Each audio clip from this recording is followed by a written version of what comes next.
إذا أحسن إن الله معنا وقال الله تبارك وتعالى في مقام آخر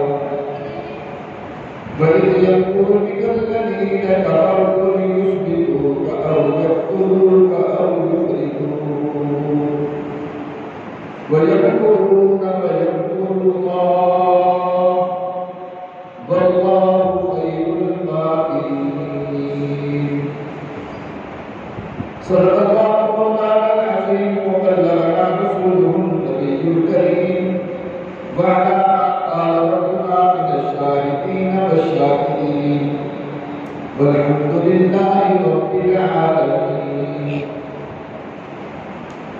اللهم صل على محمد وعلى آل محمد كما صليت على إبراهيم وعلى آل إبراهيم إنك حميد مجيد اللهم بارك على محمد وعلى آل محمد كما باركت على إبراهيم وعلى آل إبراهيم إنك حميد مجيد رب اشرح لي صدري ويسر لي أمري واحلل عقدة من لساني يفقهوا قولي سبحانك لا علم لنا إلا ما علمتنا إنك أنت العليم الحكيم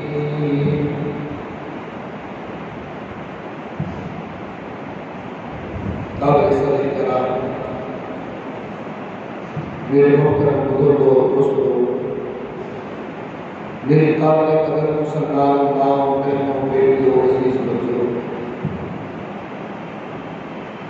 سفر مظفر کا یہ دوسرا جمعہ ہے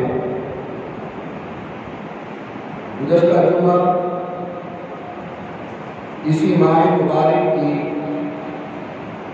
کچھ عظمت اور فضیلت بیان کرتے ہوئے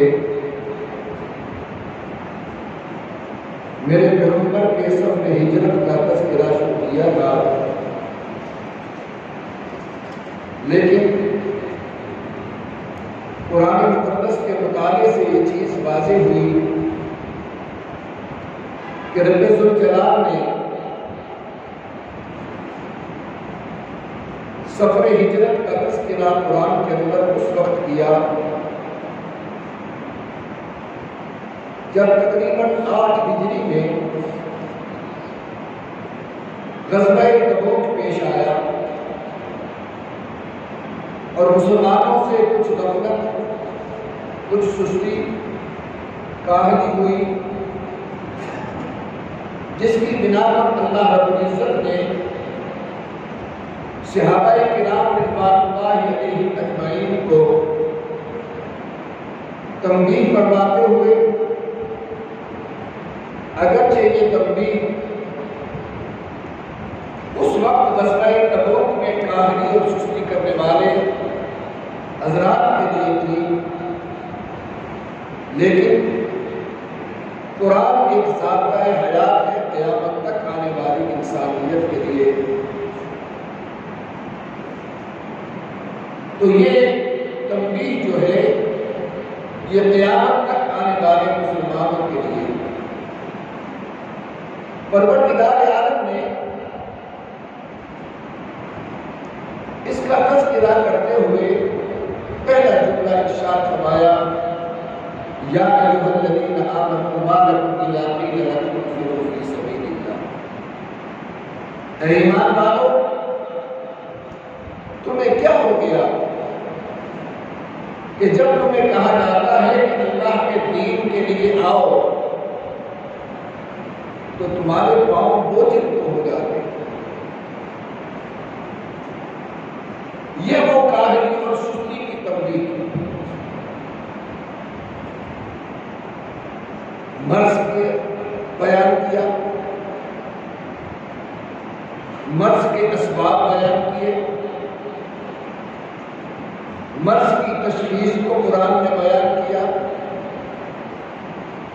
اور پھر اس مرض کی ہلاکت کا تذکرہ کرتے ہوئے پروردگار عالم نے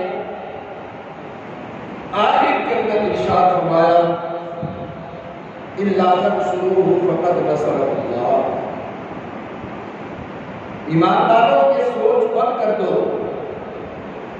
کہ تمہارا سوچ یہ ہے کہ اگر ہم دین کی مدد نہیں کریں گے یا دین پر نہیں چلیں گے، دین کی نصرت نہیں کرو گے تو کوئی بات نہیں، اللہ تمہارا محتاج نہیں ہے، نہ اللہ کا دین تمہارا محتاج ہے، نہ اللہ کا نبی تمہارا محتاج ہے۔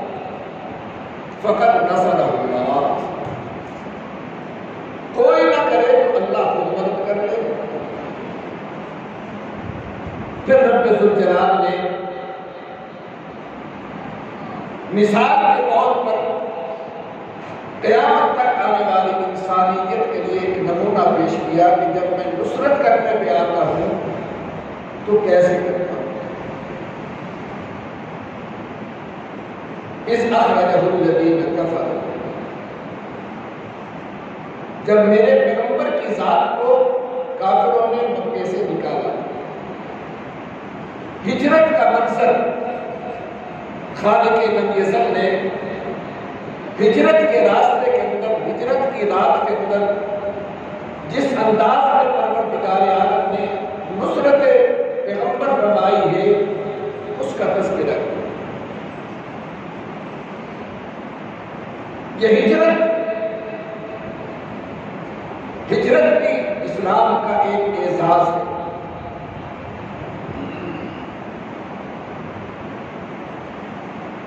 اور کیونکہ اعزاز کیوں ہے، ہجرت بھی ایک قربانی ہے۔ اسلام ہمیشہ قربانی مانگتا ہے۔ تاریخ اسلام کا مطالعہ کیجیے، آپ اس نتیجے پر پہنچیں گے کہ اسلام نے ہمیشہ قربانی مانگی ہے۔ اسلام کی ابتدا بھی قربانیوں سے ہے، اسلام کی انتہا بھی قربانیوں سے ہے، اور قربانی دینے والوں کا اللہ اور اس کے رسول کے ہاں قدر و منزلت بھی ہے، خواہ وہ شہادت کیوں نہ ہو،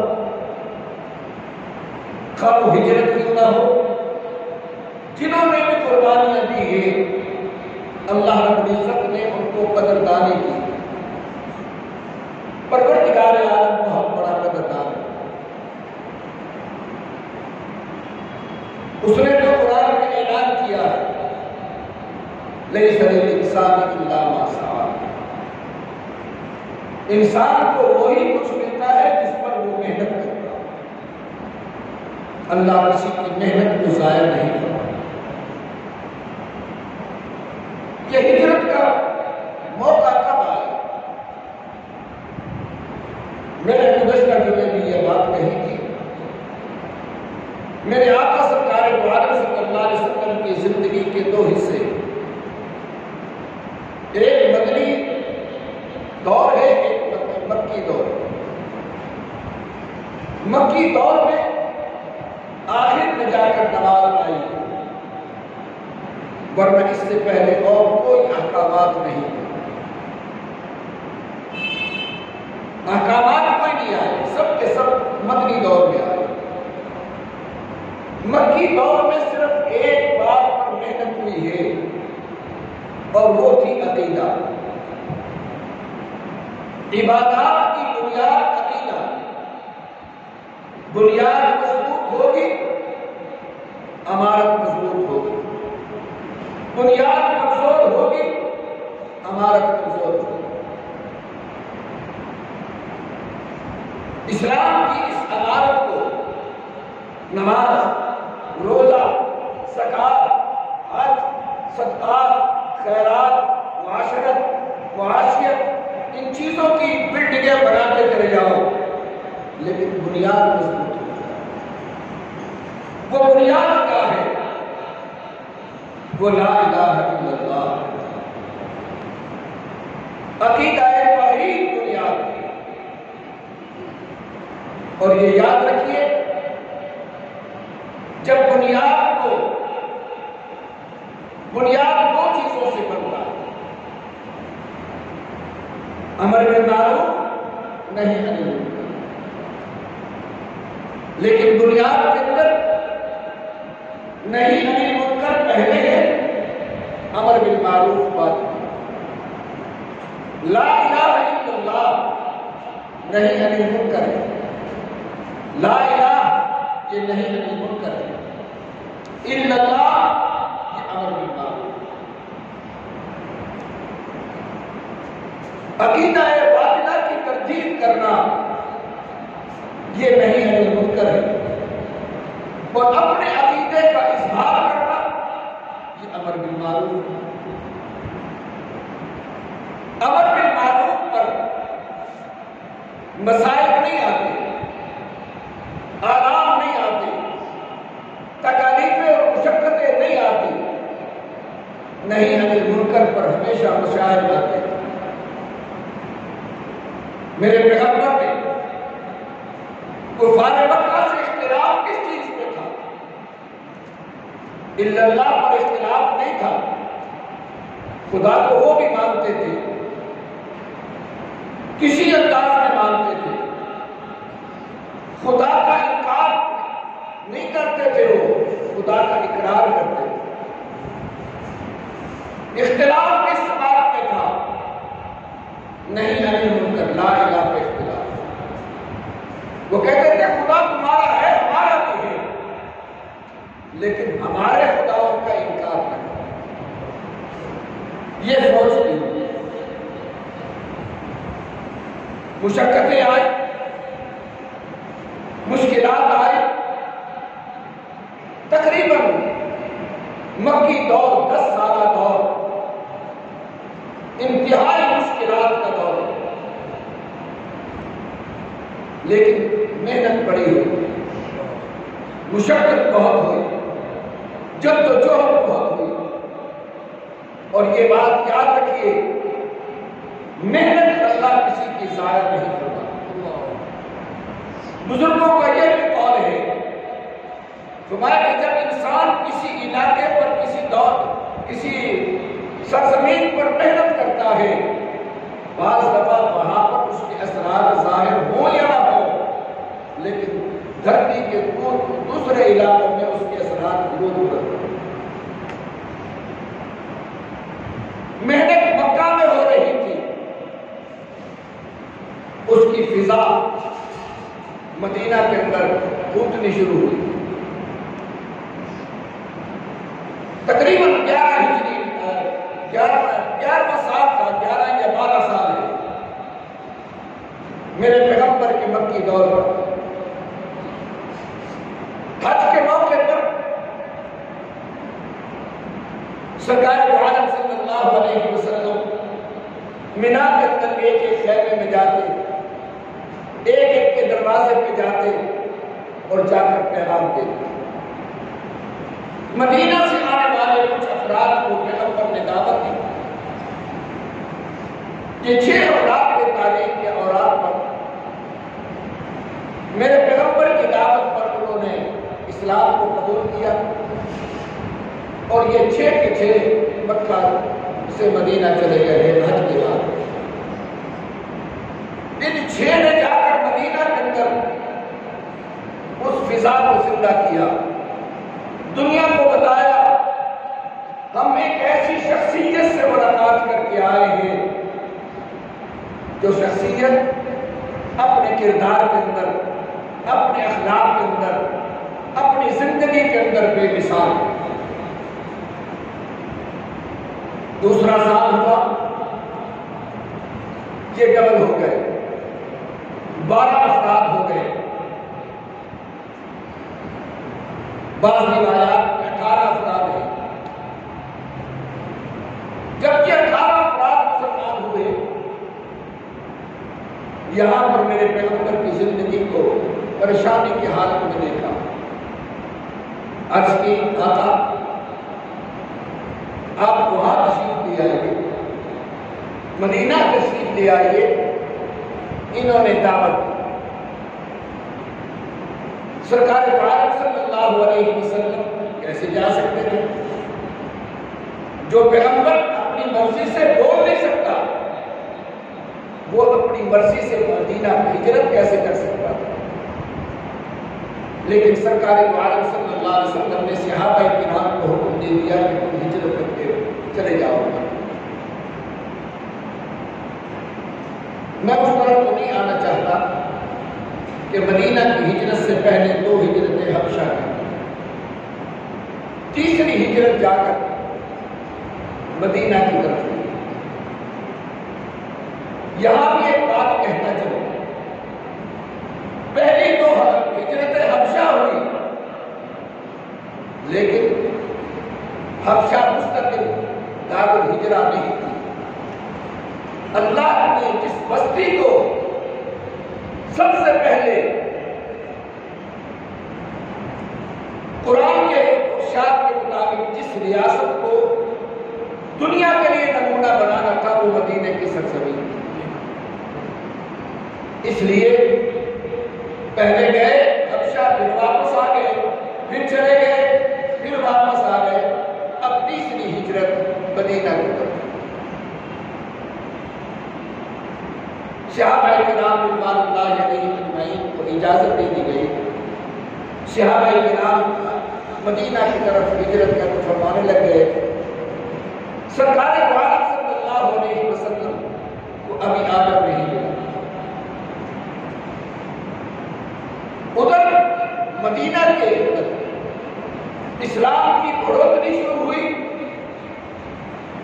یاد رکھیے تاریخ اسلام اس بات پر گواہ ہے، دنیا کفر مسلمان کو آسانی اور آسائش کی زندگی برداشت نہیں کر سکتی. یہ آج کے مسلمان کا غلط سوچ ہے. کوئی کہتا ہے امریکہ ہمارا دوست ہے، کوئی کہتا ہے چائنا ہمارا دوست ہے، کوئی کہتا ہے انڈیا ہمارا دوست ہے. کافر دوست نہیں ہو سکتا مسلمان کا. الکفر ملت واحدہ، پورا کفر ایک ملت ہے. اور ان کے سرد نے یہود و نصارہ، اور یہود و نصارہ وہ ہے جن کے لیے قرآن صاف کہتا ہے وَلَن تَرْضَىٰ عَنكَ الْيَهُودَ وَلَا النَّصَارَىٰ حَتَّىٰ تَتَّبِعَ مِلَّتَهُمْ. یہ نسل ایسی ہے کہ کبھی مسلمان سے راضی ہو ہی نہیں سکتی. حَتَّىٰ تَتَّبِعَ مِلَّتَهُمْ. کب یہود و نصارہ تمہارے دوست بنیں گے؟ جب تم اپنا دین چھوڑ کر ان کا دین قبول کرو، اپنی روایات چھوڑ دو گے، اپنی تہذیب چھوڑ دو گے، اپنا تمدن چھوڑ دو گے، اپنی اخلاقیات چھوڑ دو گے، اپنا کردار چھوڑ دو گے کہ تمہیں ہاتھوں میں اٹھا کے دے.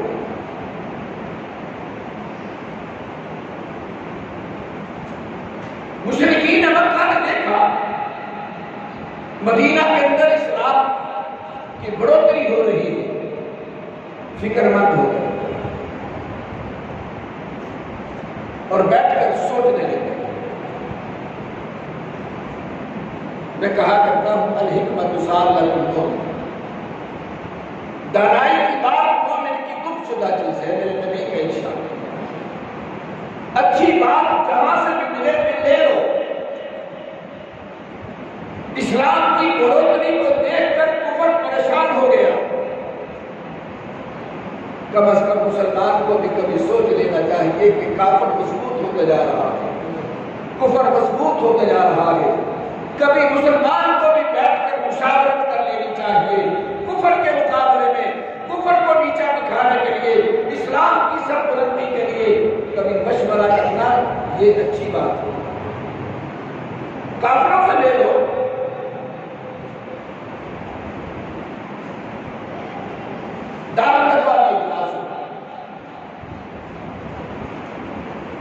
اس اجلاس کے اندر پورے قریش کے سردار جمع ہوئے اور تاریخ اسلام اٹھا لیجیے.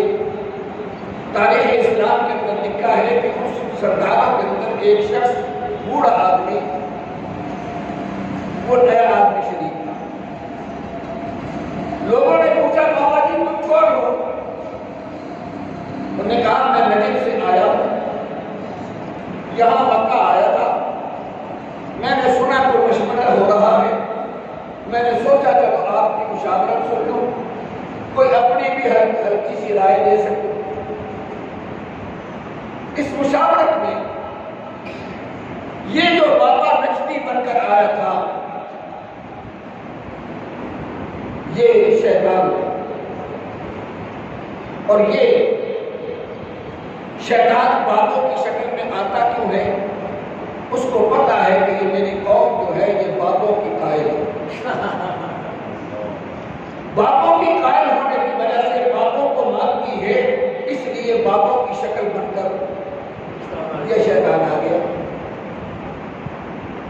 مشاورت شروع ہو گئی، اسلام پھیلتا جا رہا ہے، کیا کیا جائے؟ پہلا مشورہ آیا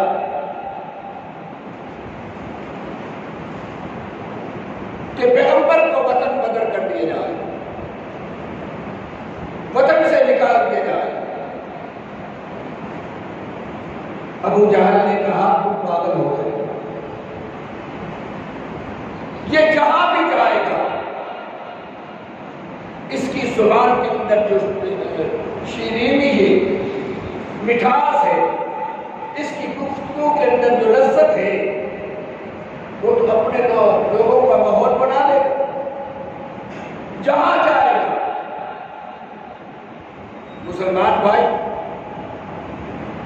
یہاں پر ایک جملہ کفر نے وہ جملہ کہا، میں کہا کرتا ہوں کہ تعریف اس کو کہتے ہیں جو دشمن اپنے تو تعریف کرتے ہی رہتے ہیں۔ میرے نبی کی ذات وہ ہے جس کی ایک ایک چیز کی تعریف کفر نے کی۔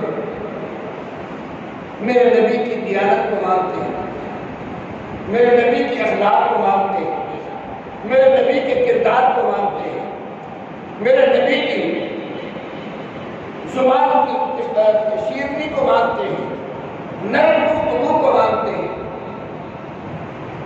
ابو جہل کافر ہونے کے باوجود، دشمن ہونے کے باوجود مبلغ اعظم کی اس تعریف کو سمجھتے ہیں کہ میرے پیغمبر کی زبان کے اندر شیرنی ہے، مٹھاس ہے، اور اس مٹھاس سے لوگ متاثر ہوتے ہیں۔ کہا وہ جہاں بھی چلے جائیں گے اپنا ماحول بنا لے گا، تحریک بنا لے گا، اپنا قوت بنا لے گا، ہم پہ حملہ کر دے گا۔ کہا پھر کیا کرنا؟ کہا اس کو قید کر دیا جائے۔ دوسرا مشورہ، ابو جہل نے پھر کہا تم پاگل ہو، تمہیں معلوم نہیں کہ اس نے شیب ابی طالب کے اندر 3 سال قید کاٹی ہے؟ قیدوں سے کبھی انسان کے جذبات قابو ہوتے ہیں یا دب جاتے ہیں، مشن دب جاتے ہیں۔ قید و بند کی صورتیں انسان کے اندر استقامت پیدا کرتی ہے، جرأت پیدا کرتی ہے، بہادری پیدا کرتی ہے۔ یہ کون سی بات ہے؟ اور شیب ابی طالب میں میرے نبی نے 3 سال قید کر دیا۔ میں بڑے معتمانہ انداز میں کہا کرتا ہوں کہ نبی کی پیاری پیاری سنتوں پہ عمل کرنے والے، نبی کی یہ بھی سنت ہے جیل کاٹنی چاہیے، صرف حلوہ کھانا سنت نہیں ہے، جیل کاٹنا بھی سنت ہے، پتھر کھانا بھی سنت ہے، دان قربانا بھی سنت ہے، لو لہان ہونا بھی سنت ہے، کفر کے مقابلے میں ہر سڑک بیکار ہونا بھی سنت ہے، وہ ایک مشکلات کو آسان کرنا بھی سنت ہے، ہجرت کرنا بھی سنت ہے، قربانی دینا بھی سنت ہے۔ یہ ساری سنت ہے۔ اس سنت کو آج ہم نے اپنا ہم کرتے ہیں کہ یہ راستہ اختیار کیا تو قید آئے گی، مصیبتیں آئیں گی۔ الحمدللہ ہمیں ان باتوں پر فخر ہے، جن اکابر سے ہماری اللہ نے وابستگی پیدا کی ہے ان کی بھی تاریخ یہی، نبی کی زندگی سے لے کر، صحابہ کی زندگی سے لے کر، میرے اکابر کی زندگی سے لے کر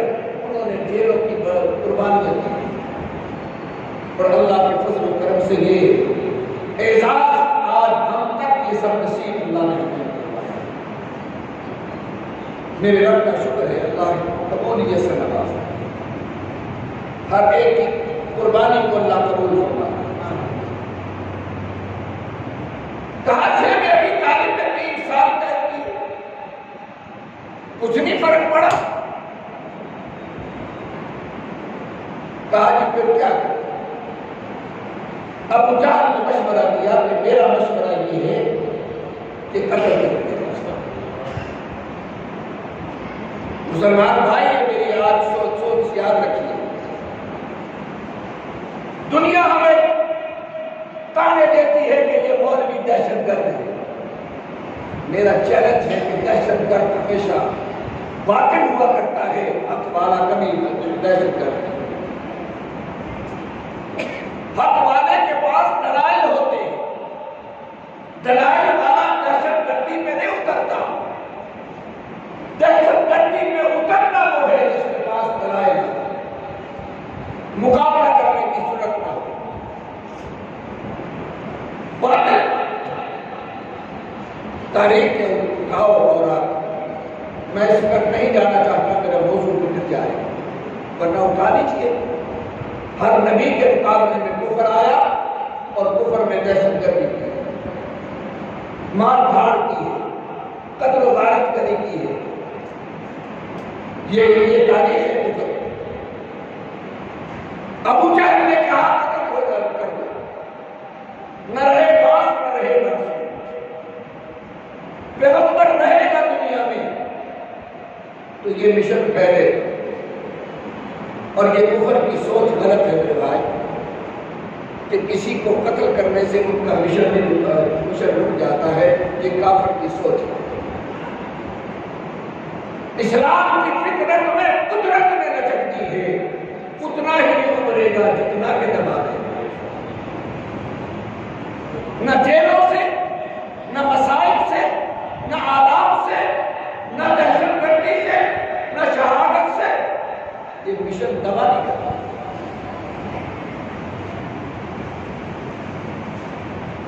کہا کہ بات صحیح،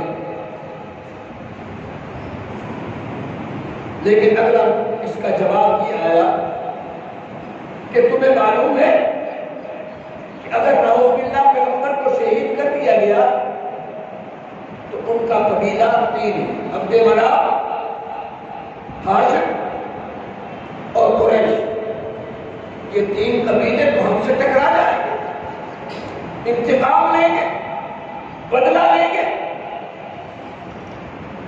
یہاں پر بابا جی بولے، اس کا طریقہ میں بتا دوں۔ کہا وہ کیا؟ یہ شیطان نے مشورہ کیا جو بابے کی شکل میں بیٹھا۔ کہا اس کا حل میں بتا دوں۔ کہا وہ کیا؟ کہا حل یہی ہے کہ نبی کو قتل کر دیا جائے، لیکن کون کرے گا؟ راستہ ایسا اختیار کرو کہ ہر قبیلے کا ایک فرد لے لو، 100 قبیلے کے 100 قبیلوں کے 100 افراد لے لو، ایک دن متعین کر لو، وہ متعین کر کے اس دن وہ 100 کے 100 پیغمبر کا محاصرہ، گھر کا محاصرہ کر دے، اور اچانک پیغمبر پر حملہ کر دے، سارے کے سارے حملہ کر دیں گے، 100 کے 100 افراد کا حملہ کریں گے، تو نبی کی شہادت کے بعد اب ظاہر ہے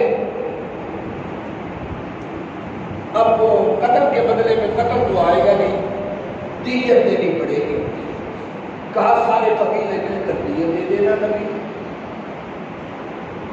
یہ مشورہ دیا۔ کہا بات ٹھیک، فیصلہ ہو گیا۔ اگلے اجلاس کے اندر یہ بات ہے، فیصلہ ہو گیا کہ فلاں تاریخ کو فلاں افراد 100 افراد نبی کا محاصرہ کریں۔ یہ کیا وہ جس کو قرآن میں ادھر یہ فیصلہ ہوا، میرے نبی کی ذات کو کوئی اطلاع نہیں تھا۔ خالق لم یزل نے قرآن کے ذریعے سے اپنے نبی کو آگاہ کیا۔ کیا آگاہ کیا؟ وَإِذْ يَمْكُرُ بِكَ الَّذِينَ كَفَرُوا لِيُثْبِتُوكَ أَوْ يَقْتُلُوكَ أَوْ يُخْرِجُوكَ. محبوب یہ انہوں نے پروگرام بنایا. مشورے کے اندر 3 چیزیں آئی تھی. یہ مشاورت ہوئی ہے. وَيَمْكُرُونَ وَيَمْكُرُ اللَّهُ. قرآن کہتا ہے کہ انہوں نے بھی ایک تدبیر کر لی اور اس تدبیر کے مقابلے میں اللہ نے بھی ایک تدبیر.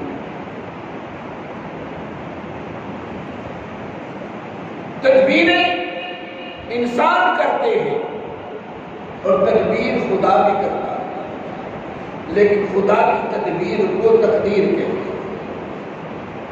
اور تقدیر جب آ جاتی ہے تو پھر تدبیریں ختم ہو جاتی ہیں.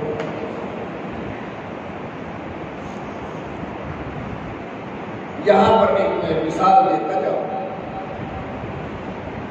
سرکار دو عالم صلی اللہ علیہ وسلم کے مجلس کے اندر تذکرہ ہوا حضرت سلیمان علیہ السلام.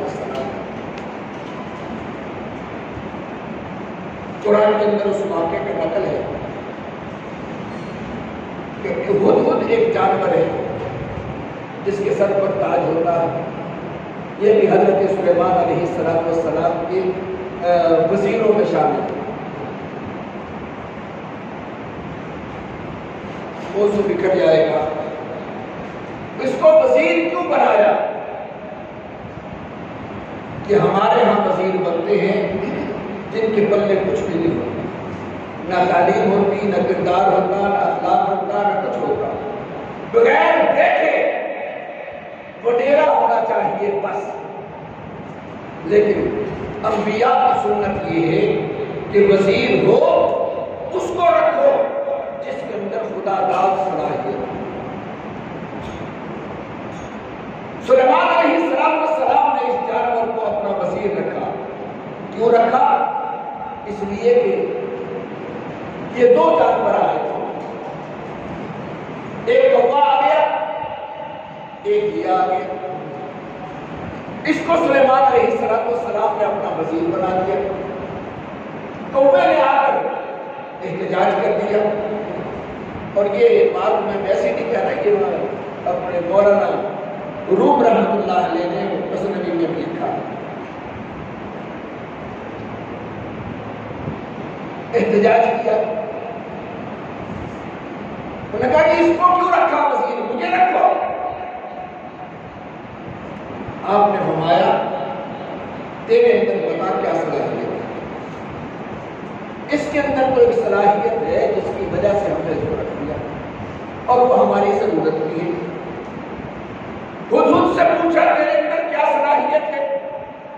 ہدہد نے کہا جناب یا نبی اللہ میری صلاحیت یہ ہے کہ اللہ نے مجھے یہ قوت عطا کر دی ہے کہ میں زمین پر بیٹھ کر اندر کے پانی کی گہرائی بتا دیتا ہوں کہ پانی کتنی گہرائی ہے. کہ اس جانور کے اندر اللہ نے صلاحیت دی. اور سلیمان علیہ السلام نے اس جانور کو اپنے ساتھ اسی لیے رکھتے تھے کہ دیکھتے تھے کہ جہاں نماز کا وقت ہوتا تھا وہاں بتاتا تھا کہ پانی اتنی تہ میں ہے تو پھر جنات کے ذریعے سے پانی نکالیں. جب میرے آقا سرکار دو عالم صلی اللہ علیہ وسلم نے یہ ارشاد فرمایا تو صحابہ کرام نے عرض کیا رسول اللہ اس کو اللہ نے اتنی صلاحیت دی ہے کہ یہ زمین کے اوپر بیٹھ کر زمین کے اندر کے پانی کی تہ بتا دیتا کدھاتی. تو ہمارا آقا یہ بتائیے کہ یہ زمین کے اوپر بچھے ہوئے جال میں کیوں پھنس جاتا ہے؟ اس کو جال کا نظر کیوں نہیں آتا؟ اندر گہرائی کا پانی نظر آتا ہے، اوپر بچھا ہوا جال میں پھنس جاتا ہے کہ جال اس کو کیوں نظر نہیں آتا؟ تو سرکار دو عالم صلی اللہ علیہ وسلم نے اس کا جواب ارشاد فرمایا ہمارے میرے صحابہ جب تقدیر کا فیصلہ آ جاتا ہے تو تقدیر کی آنکھیں بند ہو جاتی ہیں.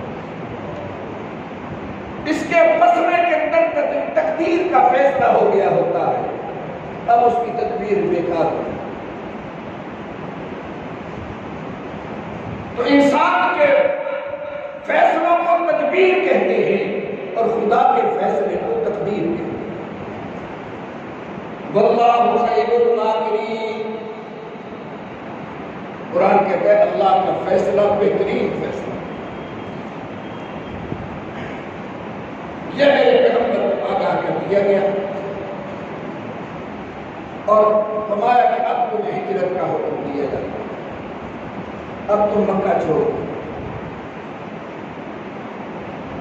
اللہ حالانکہ پہلے اطلاع دے دی گئی. حق تو یہ تھا کہ اللہ رب العزت ارشاد فرماتے محبوب ان کے کٹ سے پہلے ان کے گہراؤ سے پہلے نکل جاؤ. لیکن رب بتانا چاہتا ہے کہ اللہ کل شیء قدیر میں ہوں. نکال سکتا تھا پہلے لیکن نہیں نکالا. کہا نکالوں گا بھی اس وقت جب تم گھیراؤ کر لو گے, پھر نکالوں گا تو تمہیں پتہ چلے گا کہ میں رب ہوں.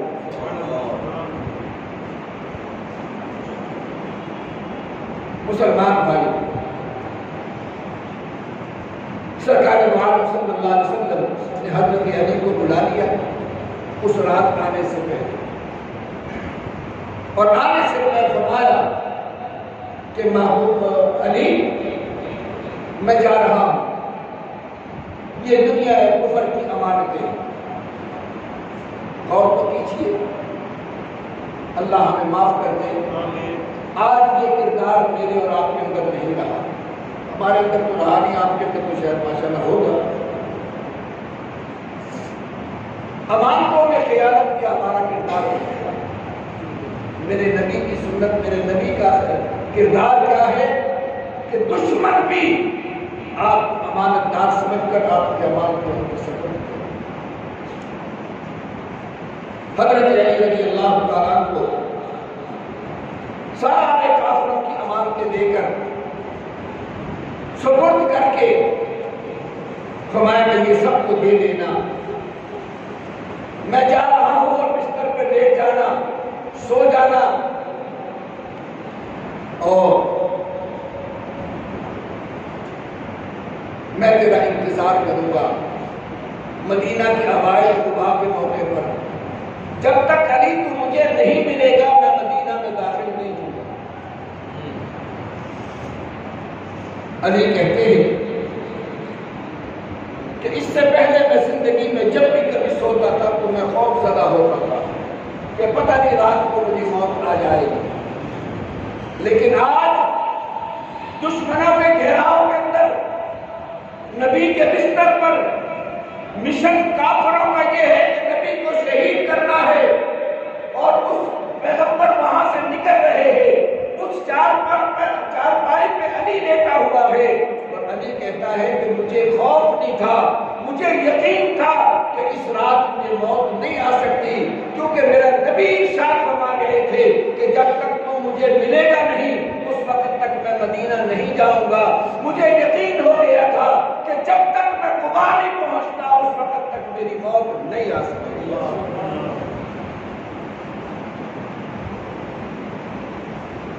کتنا یقین ہے اپنے نبی, ایمان سے بتائیے آج اتنا یقین اپنے نبی پر ہمیں ہے.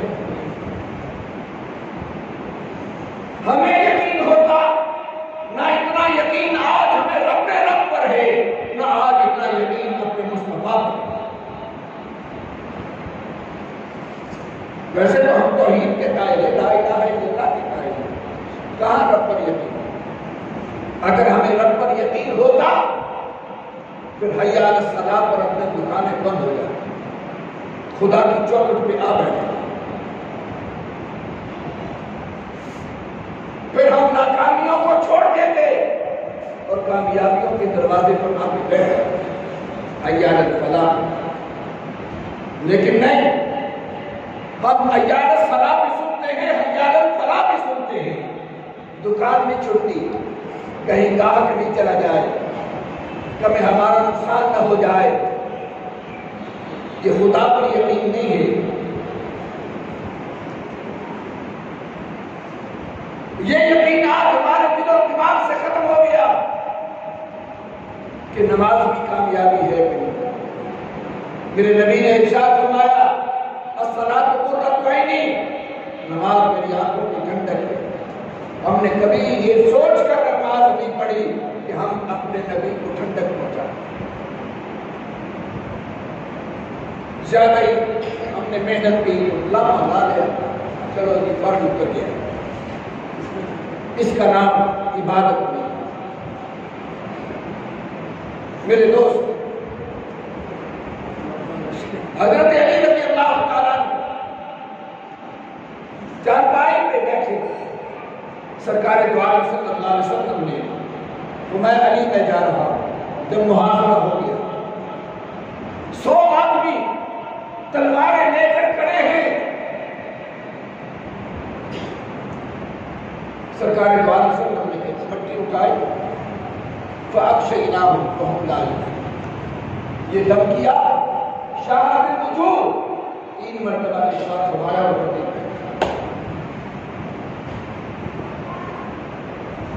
مٹی کس کے حکم سے پھینکی؟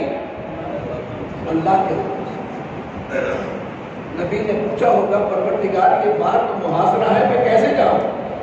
رب نے کہا ہوگا کہ یہ کام کر لو، تو جا. کہا مٹی کدھر پھینکوں؟ کہا جدھر پھینکنی ہے پھینک دے، ادھر پھینکنی ہے ادھر پھینک دے. ایک طرف پھینکنا تیرا کام ہے، ساروں کی آنکھوں میں ڈالنا میرا کام ہے.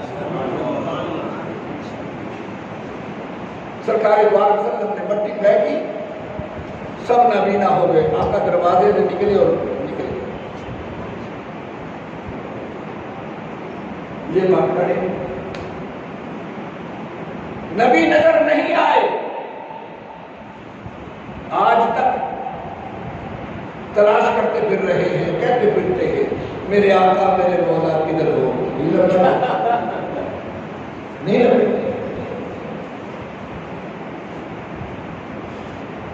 نہیں ملے آج تک. مانگتے کہتے پھرتے ہیں کدھر ہو کدھر ہو. سرکار دو عالم صلی اللہ علیہ وسلم نکل گئے. یہ 100 افراد کے محاصرہ کر کے کھڑے ہیں. دیوار میں سے یوں دیکھتے، اوپر سے دیکھتے ہیں کہ اندر ایک چارپائی پہ سبز چادر اوڑھ کر سویا ہوا. آج ہمیں بتاتے ہو جی جناب وہ بھی تو شخصیت تھی جو سبز چادر میں سوئے. میں نے کہا کون سی؟ میں کب انکار کرتا ہوں، ہم تو منکر ہے ہی نہیں کسی کے. لیکن میں یہ ضرور کہوں گا کہ ہجرت کی رات وہ چارپائی پہ سبز چادر میں سونے والا علی تھا اور سبز گنبد میں سونے والے ابو بکر و عمر. بے شک اس چادر والے کو بھی دیکھ، سبز گنبد میں سونے والے کو بھی دیکھ، ان کو کیوں نہیں دیکھنا؟ اب یہ باہر کھڑے ہیں، اندر نہیں جا رہے. ارے کیوں نہیں بیت نبوت پہ جاتے؟ اسلام کہاں تھا؟ بیت نبوت میں. نبی اور علی اندر تھے، کفر کہاں تھا؟ باہر کھڑا تھا. نبی کے دروازے پر کھڑے تھے لیکن دروازے کے اندر داخل نہیں ہوئے. ان کی روحانی نظر آج بھی دور کھڑی ہوتی ہے، سامنے نہیں جاتی. بے شک آج بھی وہ روزے پر نہیں جاتے، دور کھڑے ہوتے ہیں. دیکھ رہے ہو اللہ کی عظمتوں کے قربان جائیے. یہ یہاں بھی نہیں جا رہے، وہاں بھی نہیں جا رہے. فرمایا کہ جب تک ان کے دلوں کے اندر صدیق کی محبت نہیں آئے گی اس وقت تک نہ یہاں جا سکتے نہ وہاں جا سکتے.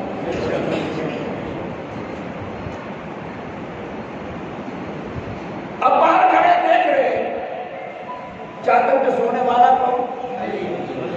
زور سے چادر میں سونے والا کون؟ علی ہے. اور یہ دیکھنے والے یوں دیکھ کے کھڑے ہوتے ہیں. سونے والے کو کیا سمجھتے ہیں؟ نبی. یہ سونے والے کو نبی سمجھتے ہیں. ساری رات بے وقوف علی کو نبی سمجھتے رہے. یہ دھوکہ آج بھی بے وقوفوں کو ساتھ ہی کرتا. علی کو نبی سے اس وقت سے دھوکہ لگا ہوا ہے، کیونکہ آنکھوں میں مٹی جو پڑ گئی تھی۔ جب آنکھوں میں نفرت کی مٹی پڑ جاتی ہے، دوسرے صحابہ کی جب مٹی پڑ جاتی ہے، پھر علی کو نبی تو سمجھا جا سکتا ہے، نبی کی پہچان نہیں پہچان آئی۔ صبح کب ہونے کے قریب ہو گئے، وہ سوچا ابھی تک نبی سوئے ہوئے، یہ کیسے ہو سکتا ہے؟ ایک کو لے کر بھیجا، کیا پتا لگا تھا؟ وہ اندر داخل ہوا، دیکھا سب چادر میں ایک بندہ سویا پڑا ہے۔ نے کہا یار ایک نبی تے نہیں، نبی تے لمبے کرتے، یہ نبی کے جے کھاتا بندہ دیکھو کون ہے؟ انہوں نے چادر اٹھا، جس کو نبی سمجھتے رہے، چادر اٹھا کے دیکھا تو علی نکلے۔ اللہ نے پوچھا علی تو؟ کہاں میں؟ کہاں نبی کہاں ہے؟ نے کہا بڑے بیوقوف ہو، دروازے پہ تم کھڑے ہو، پوچھتے مجھ سے ہو، دروازے پہ تم کھڑے ہو اور اندر بیٹھے ہو، سے پوچھ رہے نبی کہاں ہے؟ تم کہاں تھے؟ کہاں دروازے پر۔ کہاں پہ تم بتاؤ نبی کہاں ہے؟